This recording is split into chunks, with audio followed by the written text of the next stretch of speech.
Aperçu extrêmement superficiel du nerf 5.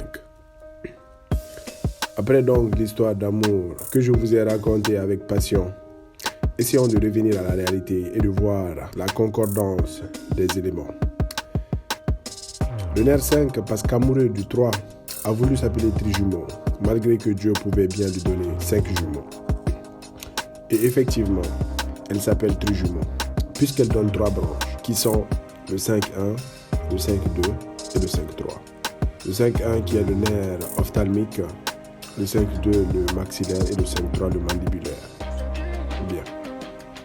Tellement qu'elle était aveuglée par son amour pour le 3, on a vu qu'elle a demandé à Dieu qu'elle voulait que chacune de ses branches se divise dans la limite du possible en 3 autres branches.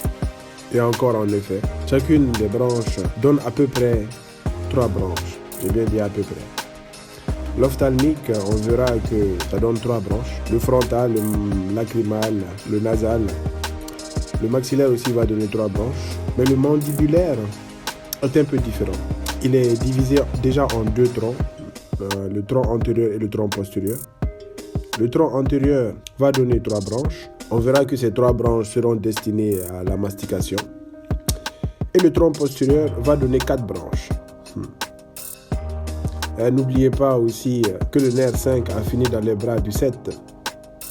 3 plus 4 ne font-elles pas 7? On a vu que le nerf 5 aussi a demandé à sentir la face et moteur de la mastication. Comme vous le savez, le nerf 5 est sensitif de la face et moteur de la mastication.